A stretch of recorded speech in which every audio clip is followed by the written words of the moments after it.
我问，青春到底是什么？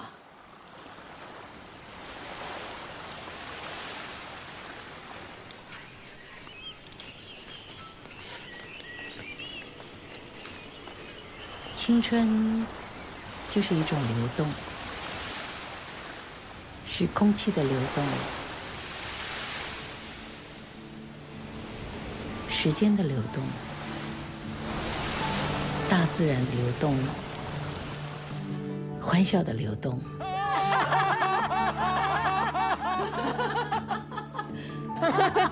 好尴尬哦！情感的流动，怎么这么难过？其实我不是很相信自己，是永无静止的流动。从13岁到98岁，从无名到成名，梦想到实现，无知到明白。大家好，我是李雪琴。今天我来到了三里屯的圆明园，北京大学。你吃饭没呢？我们就是凭着青春的勇气，活得精彩。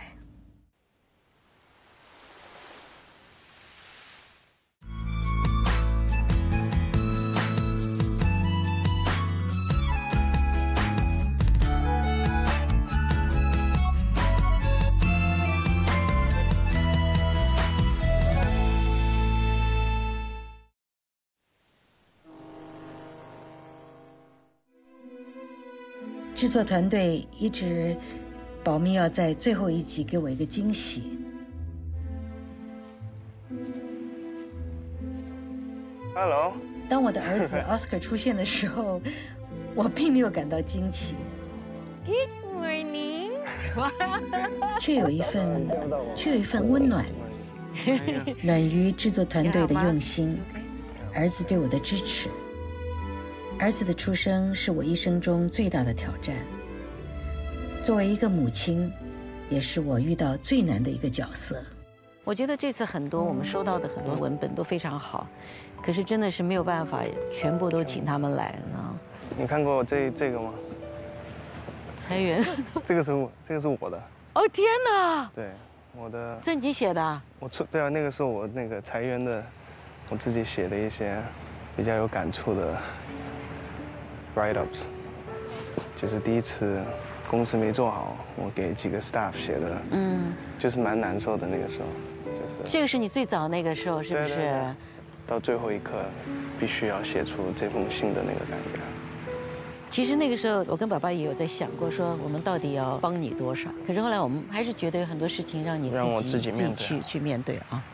谢谢你们。我是觉得你们现在会不会很急的想成功呢？有可能，因为社交媒体看到其他人的成功，可是没有看到其他人的失败。你看到的东西都是好像很好的，所以你可能内心会有创造一种着急、焦虑，还有不平衡。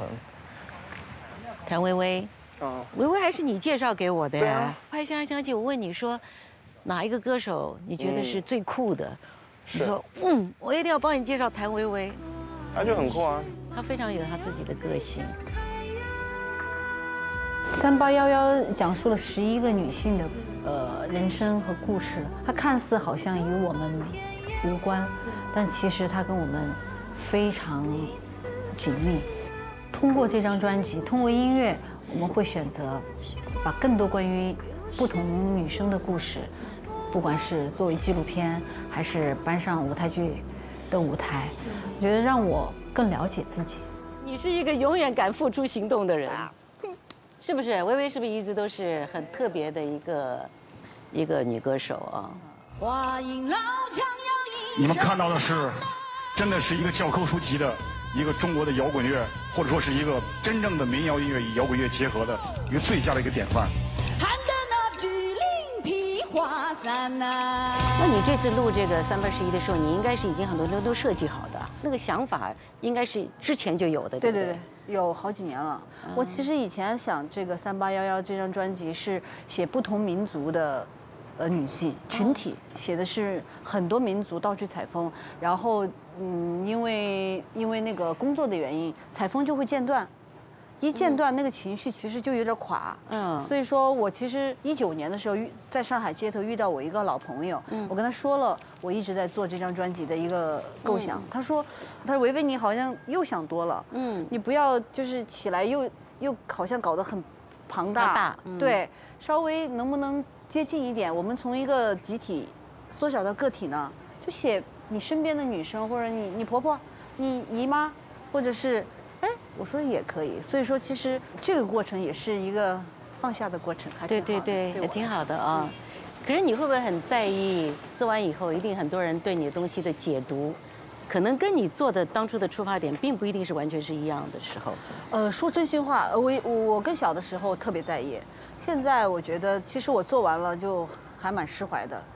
其实我最开心的是我后来遇到好几个女生跟我讲了，她听到歌是这种感觉，我太高兴了，因为其实我不是写的那种感觉，因为那个时候其实我没想到。是那个其实我觉得这个是我觉得最幸福的，是不是做电影也是这样的？做电影这样子，我其实，在最早期的时候，我也做过一些概念式的一些唱片。那个时候我也讲过很多所谓的社会上的一些现象。我没有用唱，我是用念的方式。我是张小燕，我的电话号码是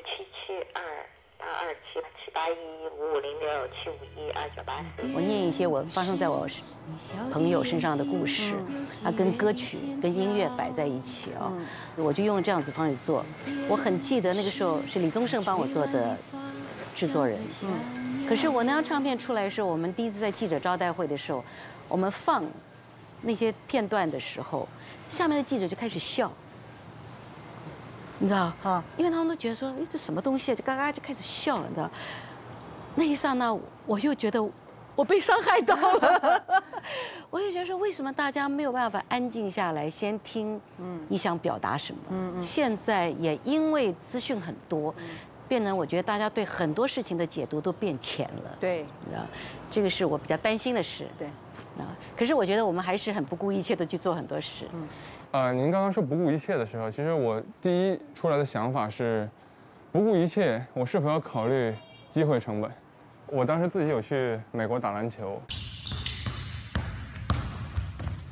到了一个新环境里，想去证明自己，但是我把我的手给打断了。哎呦！我说实话，如果我使劲打篮球的话，我还可以打的，但只是机会成本太高了，有可能以后会走不了路，以后有可能会就是没法做很多体验很多其他事情等等。是，所以我想问问您，如何把这么多东西都平衡好？我觉得过程是最重要的。不一定是你来比较一下，我把它放在哪里，天成这样比一比，很难的。就是一直是努力去做跟去尝试，你自己那条路它就会出来的。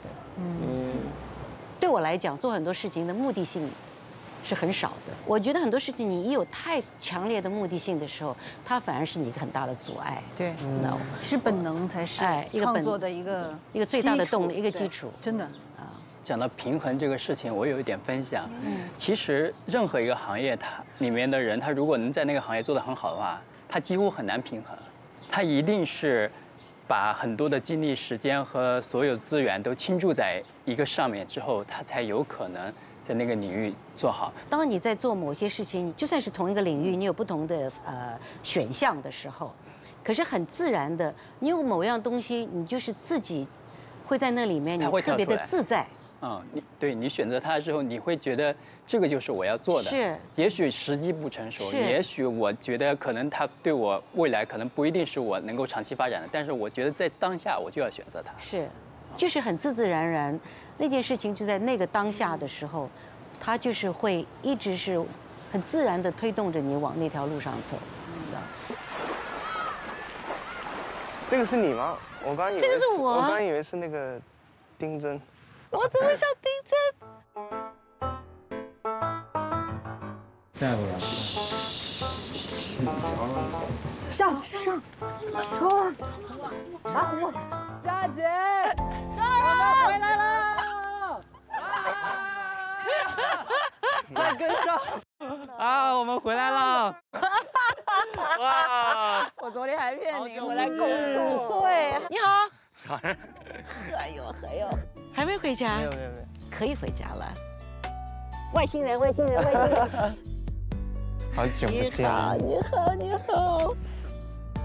你不是去杭州吗？跑到杭州的话，就来不了这儿了。哎呀，我的天哪！我也觉得蛮幸福的。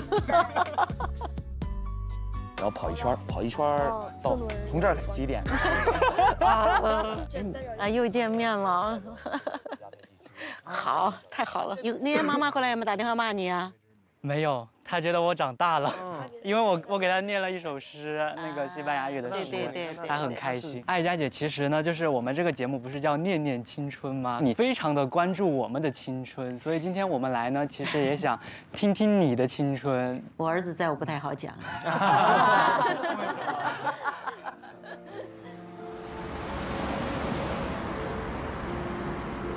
这就是我的青春。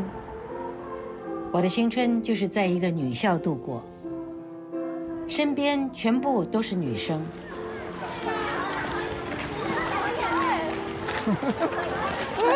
他认识你啊，不错啊，这小孩子。我们都是校友啊，对啊，我们都是身心校友。Hello。早上、中午、晚上，见到的都是女生，没有一个男人。我们今天学校里面有那么多男人的。我们以前看到一个就说男人。我是16岁的时候进圣心。我记得你来的第一天，你穿了白色的喇叭裤，好漂亮哦，美死了长发。你妈妈说每次被叫到学校都是因为裙子太短，后来又变得头发太长。啊，这个地方完全变了。我们以前这些什么都没有，这全部都是我们的宿舍。这个楼梯也不是以前的楼梯了，楼梯不像直直的。对，而且不是这样子的。观音山，观音山，你在哪里？一点点像。对，就是这个人讲说那个不是观音山。他说观音山在那边，有可能。Ines 啊 ，George 啊，什么Linda 呀，全部都有上过你的什么节目，然后唱片、电视剧、电影都有。对不对？只有我没有啊。等你等了50年了，终于等到你了。我们俩有一起登台啊，Go，对不对？我们是最早的。啊。哎，这是谁呀？金鹿，这就是你啦。这就是我。哦，对，我记得。这你啊，这是你啦。好肥哦！哇，怎么那么肥？对，然后这是 Lyle。这个，我告诉你，我演花田错。我觉得花田错太好笑了，我就把花田错一段里面呢，把它改成英文。我还画胡子，我反串。我觉得我们那时候最辛苦的一件事情不是读书，就是怎么玩的更好玩。那个时候就是在我们10几岁进来以后，在我们在念大学之前，我们也是懵懵懂懂在过一个青春期，你知道？我觉得那个时候，大环境比较单纯，是啊，然后我的胆子很小，我比较 practical， 我比较那个务实，我太浪漫了，对。我知道你从小就很喜欢看言情小说啊，你老觉得就是公主啊、王子啊，对，是不是？你很相信这种东西？可能是我自己的那个情感经历里没有太多的这种起伏浪漫。你知道我们的制作单位真的是很用心哦，他们去找了一本，应该是微微年轻的时候很爱看的书，这叫《白雪公主的苦恋》。哎呦！你们有看过这种书吗？没有吗？我感觉我生活在50年代。你们要不要听一听它里边写的是什么样的文本啊？这你喜欢的啊？我不要你做我的伴娘，我要你做我的新娘。根本不可能，我们是好朋友，而且你一直把我当妹妹，哥哥怎么可以娶妹妹？我又不是你亲哥哥，我们半点血统都没有，你不喜欢我也不能乱找借口。对啊，我们不是同父同母，但我一直把你当哥哥，兄妹不能通婚，我不想心理犯罪。哇，好狗血！你以前对我很好的，你是在法国交了男朋友，还是在大学遇上了白马王子？哎，天哪！你为什么对这样子的小说会有一种？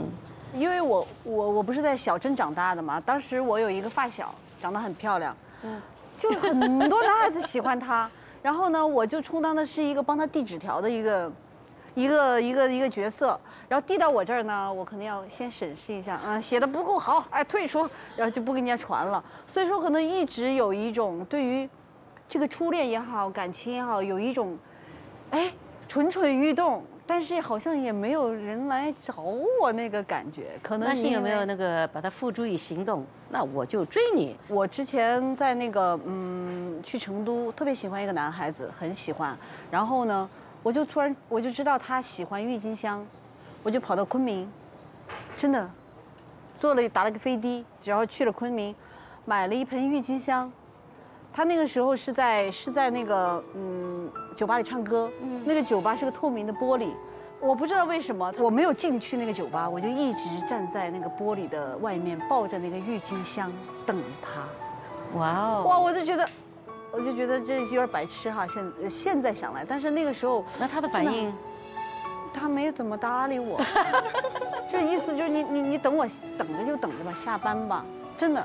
所以说，其实我就一直想知道那种被男孩子追的那种感觉是什么样的，是不是有很多人追您啊？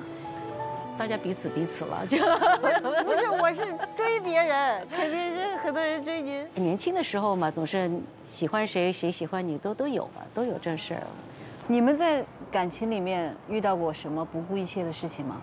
我有可能会因为喜欢一个男生，会搬到另外一个城市里，可能这个人还没有追到，但是我可能就先搬了。有没有那种感觉，就看到这个城市，就是有他在的这个城市的街灯，都觉得好美？因为我有过这个感觉，对，真的，他在这里这个城市，所以说他的街灯都好浪漫，有这种自嗨。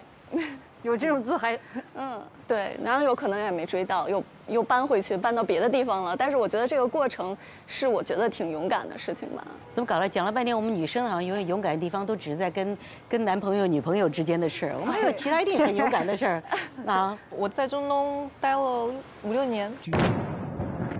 现在在整个环境当中，大概这个每5分钟的时间，我们就可以听到火箭炮发射的这个声音。我当时在利比亚第一次见到尸体的时候，是一个北约空袭。我到现场的时候，58具烧焦了的尸体是平铺在地上，然后最小的尸体就是襁褓中的婴儿，就是烧干的黑色的那种尸体。然后我们是踩着这个尸体就是过去，因为没有落脚的地方嘛。当时有一个人我印象特别深刻，他当天早上就是去隔壁村买东西，他有一个怀孕的老婆和3个孩子。当他买完东西回来之后，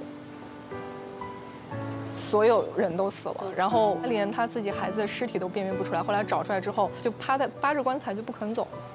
记者嘛，你最重要的目标在现场，你是去挖掘一个故事，能够采访到很震撼人心的故事，并且能够把它传播出去。但那一瞬间我什么都做不了，就是我内心是真真切切感受到了他内心的巨大的痛苦。我不希望他把这种痛苦再说一遍了。对，就是这个对他太残忍，对我也太残忍。那一瞬间，我会觉得哇，这个平行世界里竟然有人的人生是这样的。那你为什么会离开回来了呢？我觉得你之所以会去选做战地记者，你希望能够对世界产生一些 impact。尤其是小时候有一个理想，一个种子，说你希望做到一点什么事儿，影响一下。对，是的。然后那个时候就会觉得说，哎，我如果能够把真相传递出去，把这些故事传递出去，让大家知道这个战争到底有多么残酷，然后受伤的都是老百姓。所以你能把这些信息传递出去，你觉得你 somehow 你做了一些事情。我从93年开始走那么多地方，对我来讲，我心中一直最恐惧的，真的就是战争。第一次到索马利亚的时候，是整个城市几乎是被炸毁的。那一天从索马利亚回到肯亚的时候，我是完全没有办法平衡自己，只不过是1个钟头的飞机，为什么两边的人的差距是这么大？那我做这几十年的工作下来，我中间有一段时间是蛮痛苦的。就像你讲说，我们到底影响力在哪里？我有没有做到任何事情可以改变这个事实呢？你知道，所以你会觉得说自己好像没什么用的感觉，你就很无力的感觉。可是后来我发觉不是，因为太多的人比我们做得更早，都在做这些事情，那我们就只能用我们自己很微薄的力量，而且就是你做一个就是一个，你能帮到一个就是一个。Do it again. Okay. 1, 2, 3, 4. Okay. A, B, C, B C D D，OK。为什么我后来做很多 Loving Club？ 我从小10几岁就跟着这个我的代母，她就带着我们去看孤儿院。有很多小孩有的是有残障，我就被派到一个就是一个瞎子。那个时候我就不晓得该怎么办。那第班就跟我讲，他说你不要担心，他现在他不理你，因为他刚开始根本都不理我。他说你每一次来，他会闻到你的气息。哦。那后来我就开始帮他剪指甲。嗯。然后他就他跟我就接触到了，你知道？那接触他以后，他就开始有一点点感觉。后来每一次一到那个礼拜天的时候，我们去 Loving Club 的时候，他就会期待。你就看他越来越会等待，然后到最后的时候，我一过去一摸他的时候，他就笑了。说老实话，我们还是蛮幸运的。我们在我们15、16岁的时候接触到是一个健康的教育。虽然我们那个时候也很叛逆，我们也做了很多可能父母都觉得很头痛的事，可是也因为我们自己在学校里，我觉得我们发出的那种正能量是不错的啊，是很单纯，是开心的。然后这是 Lyle 啦，他妹妹。对，跟 Lyle。因为我儿学会了吹口哨。哦，我就记得你用每个手指这样吹，对不对？嗯。那我也跟着吹，可是你学会了，我没学会。嗯，我口哨吹得很棒。嗯。哦，你会这样？会啊。太酷了。给了你。这是我。对，因为是到了 Junior。对 Junior。那个时候我们俩常唱歌，他是我唯一认识的唱歌唱得很难听。你看，我们出去，我们到你们上电视。台视。哦，是吗？到台视去唱歌。我大概16、17岁开始做 DJ， 我到这里来以后，我有开始就是帮他们听歌词，然后慢慢的就开始就代表学校出去表演唱歌。在我的年代，我想没有一个人不会记得立丰录音室，没有人会不记得徐爸爸。他落下了我们最真诚、最年轻的声音。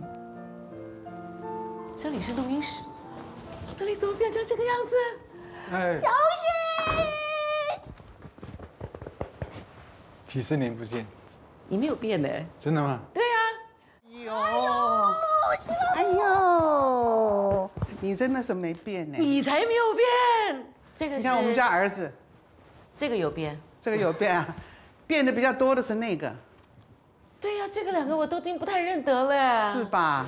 因为他们当年都是对呀，都是小孩子，都是刚会走路啊。对，你们还记得我们吗？记得我们当年来录音吗？坐吧，好舒服啊，这里。坐吧，坐吧。哇，你退休多少年？50几岁退休，到现在75。你记得多少人在这里录过音哦？我曾经去逛那个百货公司的唱片部，有销售排行榜，从第1名到第20名，不好意思，都是我录的。对啊，早期所有的歌星几乎都在这里录音。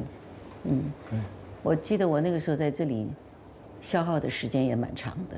录音师是一个很迷人，可是也很辛苦，可是很有趣，我可以说很霸道。嗯。我要你听什么，你就给我听什么。所有的听众都是听我控制出来的东西。嗯，我很记得我那时候录《童年》，我录了几百个小时，我记得一直抓不到那个感觉。对。然后就今天录几个小时，然后大家就坐那边很郁闷，然后聊天、吃东西，然后再录，然后就回家，然后再回来。录音师的本事其中之一就是怎么样诱导歌手可以进入状况，做一个很有感情的这个 take 出来，掌握到那个 take 就成功。成功，对。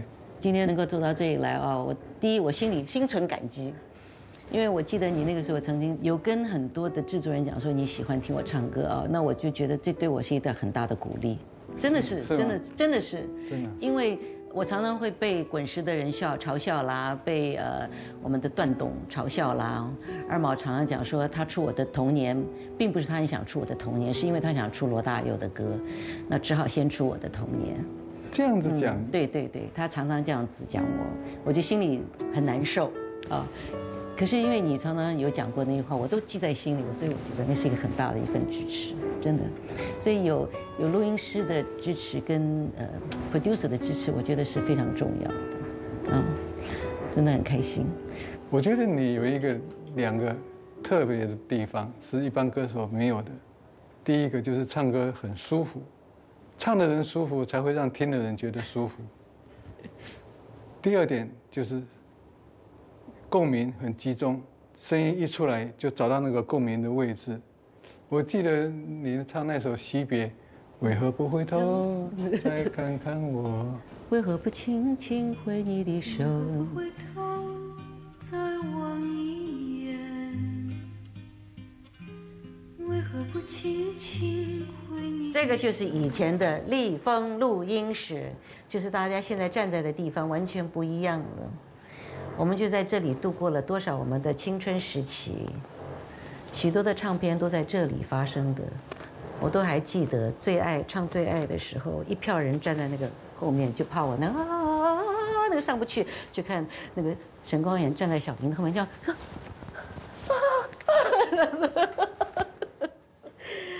我们以前每次站在这个玻璃窗后面，就觉得自己开始喉咙紧了，然后口干了，舌头拼命有那个口水的声音，好奇怪哦，为什么一进去都会有这样？紧张，就是情绪。所以，当歌星也是不容易的。其实现在的歌星，我觉得也不容易，比较容易。其实我觉得他们面对的压力跟我们是不一样的。不一样。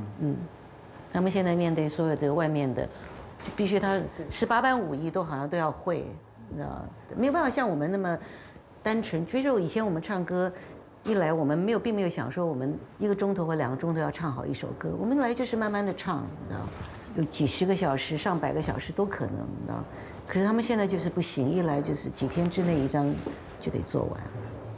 你知道我们这次可能会做一个好玩，可是也蛮难的事情，你知道，我们可能会去做一次快闪。我们就是要在所有的时间里面去补本来给我的拍摄时间。对，所有的拍摄时间里面去补。像比如说我们那天快闪完了以后，可不可以快点拍完？拍完以后我们就出去拍。这也是学习到最多就是你的活力。你把1天当3天用哎。我每天回去那个身体都这样震动，都不能睡觉了。亲爱的老朋友，你好，我要做一个8集的节目，叫《纪念青春》，用半记录的方式找回不同行业、不同年代人所经历过的青春，无论是美好的，或是痛苦的经历，都是我们成长必经之路。而唱歌必然是每一个人都共同拥有最快乐的回忆。我和刘若英、黄韵玲，还有几位女歌手，我们想重新集合朋友们一起再唱出2021年的快乐天堂。那是一首永远不老的快乐歌。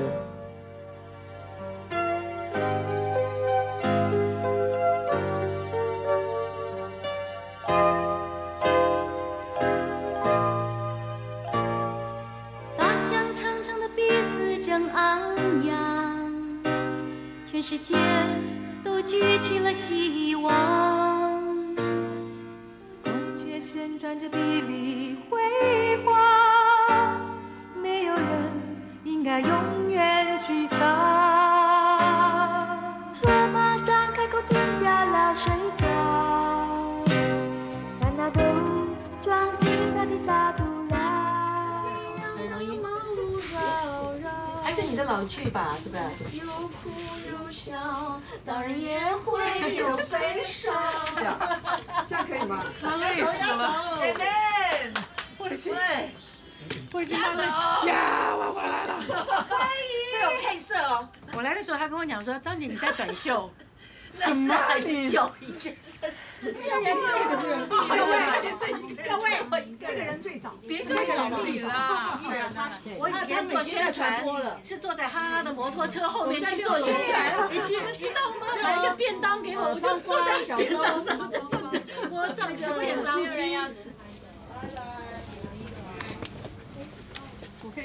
已经30几年了，现在再重新唱一次，30几年了，再唱同一句。可是第一句真的很难唱。对，第一句真的很难唱。对。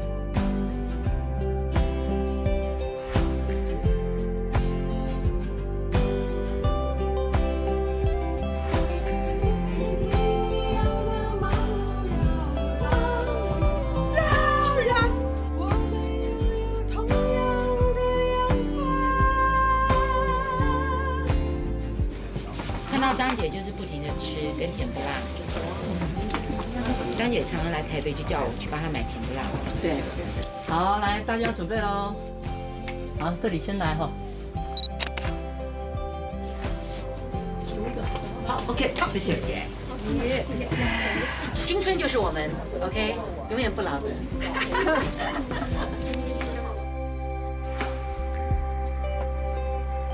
哇！我也想录哎，我也想录下来。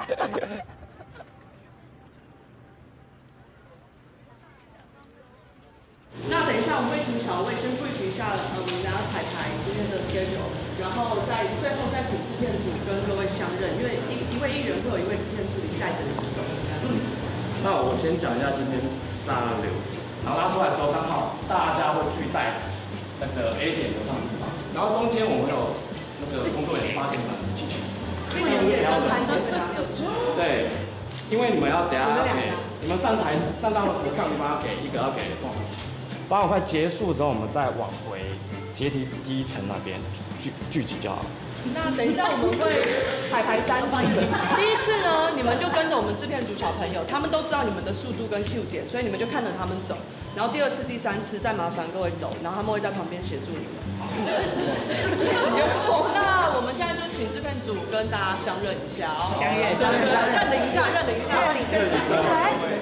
一下，走到后面吗？可以啊，走到后面，不要害怕，不要害怕。对，自我介绍一下。欣姐会根本忘了拿。忘的。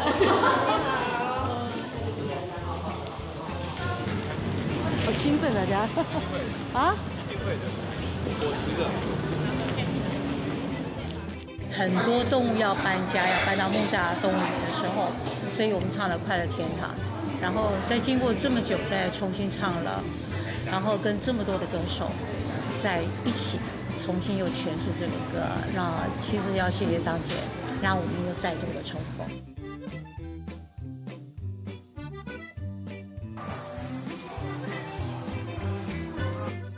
我还记得大家在唱完之后，因为每一个人分别录完之后，我又重唱了一次，好像只有我一个人重唱。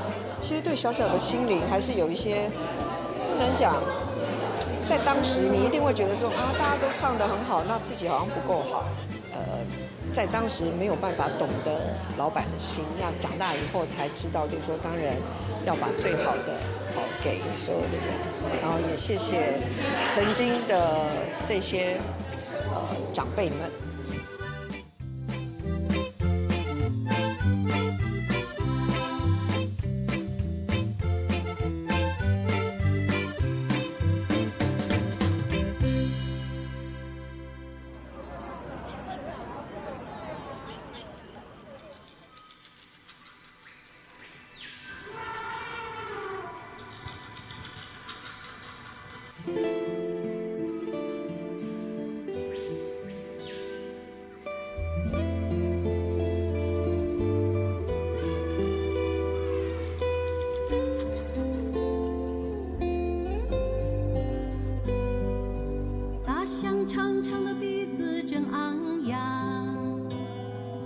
全世界都举起了希望，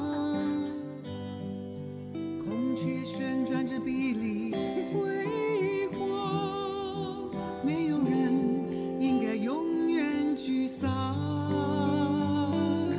河马张开口吞掉了水草，烦恼都装进它的大肚量。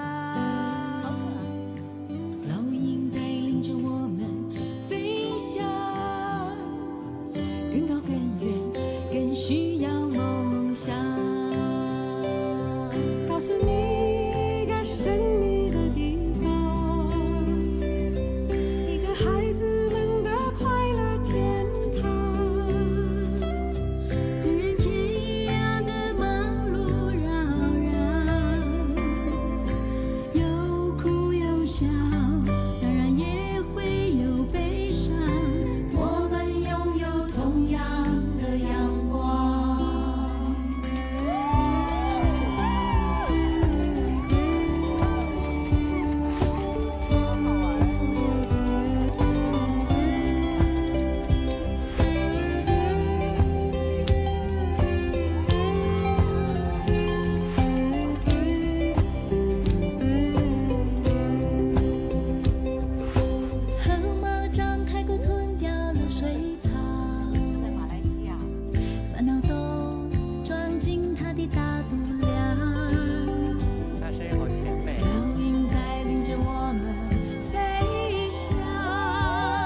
法35年以后来唱，我觉得正能量与新版本可以继续的传递下去，我觉得非常非常感动。因为我觉得我们听旧版听了好久，今天突然听不一样的声音来唱同样的感动，我觉得希望这歌能够一直被唱下去，非常非常的特别。当然，快乐天堂是我们每一个人共同的回忆。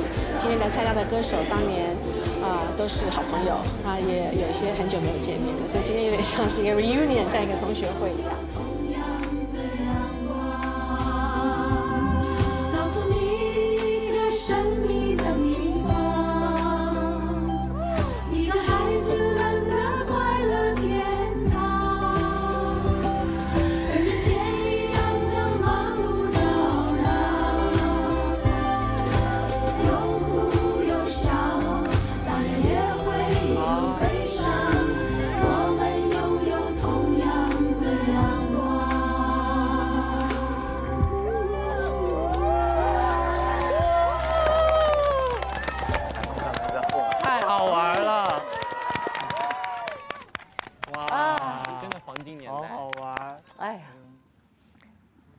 其实我们真的是很希望留给年轻人的就是快乐。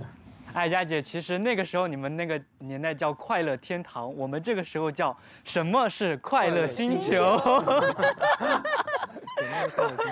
虽然我觉得你们这个年代比我们拥有的东西多很多啊，可是我真的觉得你们少了一份我们的单纯的快乐。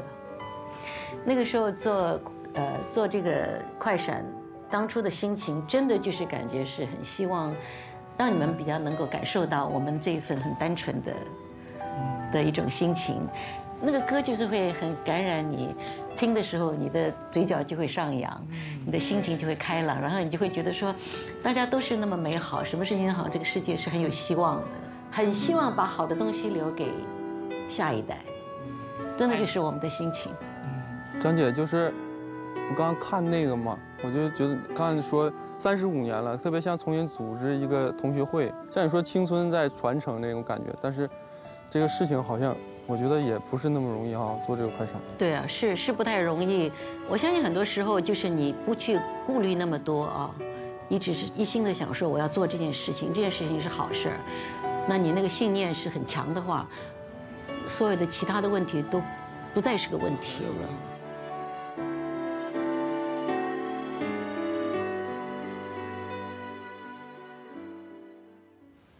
张姐好，各位朋友，各位老朋友，特别是老朋友们，大家好，我是小李啊。知道张姐很带劲儿的很兴奋的，呼朋引伴的特别是约了自己的青春的好朋友们去做这个觉得有意思的事就听起来是特别好的在那时候我有别的事走不开这个没法参加然后听说有这个机会可以跟姐姐讲2句话，我说好我说特别好这个想说的就是这个随着年纪的增长我总喜欢把这个年纪的增长跟这个雀局跟打麻将讲在一起，说人生若是雀局现在已然打到北风了北风起就最后一次当庄那这个人生的样貌大概就要决定了讲真就李宗盛这个角色呢，就是其实是我这些年刻意想要摆脱或是走避的倒不是我后悔或者我不喜欢我是觉得已经够了因为你花了大半辈子去 build 这样的一个人，这样的一个 figure 然后你好像住进去了，你知道吗？我自己觉得我好像住进去了然后大家都那个是李宗盛，那个就有一个感觉，所以我不太喜欢住进去的这个感觉。我一直在想说这个我不知道是什么，所以我一直在进行一个寻找，或是反省，或是自我的一个质问，说这个北风是什么样子啊。当然我还是写歌，我喜欢音乐，我写歌啊，可是我不喜欢写歌的那个事情所带给我的那个结果啊。呀，这个一时半会儿也讲不清楚。不过这既然有机会跟姐姐讲2句话，我就借这个机会，对，我希望有机会能够去跟姐姐聊天啊。我想姐姐还是可以给我很多的启发，跟很多年以前我还是个小鬼，还是个小李的时候啊。那咱们到时候见了啊，拜拜。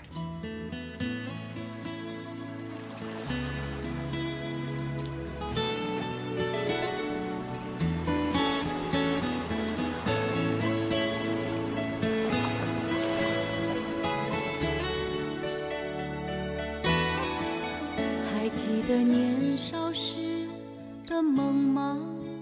像朵永远不凋零的花，陪我经过。从13岁到98岁，他们都毫无保留地说出了他们心里的话。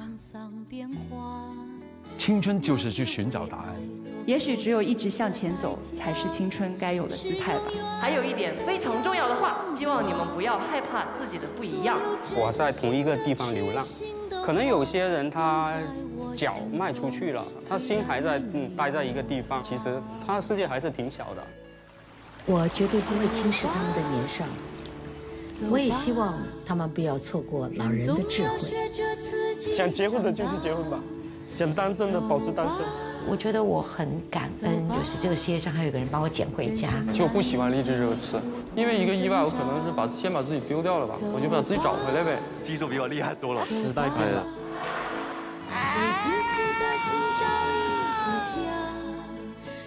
如果一个人想在沙滩上留下什么痕迹的话，那是蛮傻的。潮起潮退，沙滩上的痕迹又消失了。可是，你每走一次，每一个脚印，都是你走过的足迹。当下的努力，今天的心，就是你的念。我非常希望有一个家，有时候流浪久了，在家里面疗疗伤也好，或者怎么也好，就有个避风港。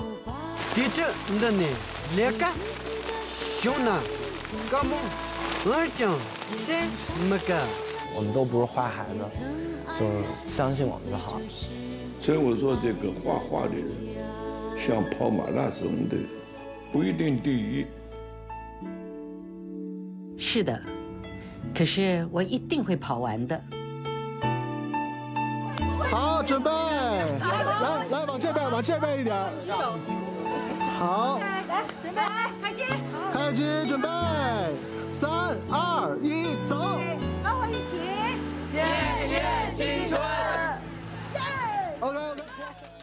我在年轻时候做过的最不顾一切的一件事情呢，就是我瞒着父母前往战区，成为了一名战地记者。每天疯狂训练打篮球，导致右手粉碎性骨折，还有很多乱七八糟各种伤。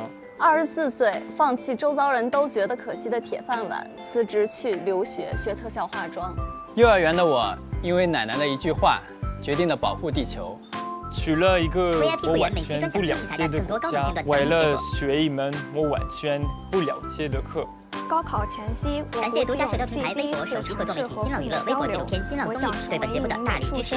因为谭维维的一首歌，我给自己剃了一根板寸。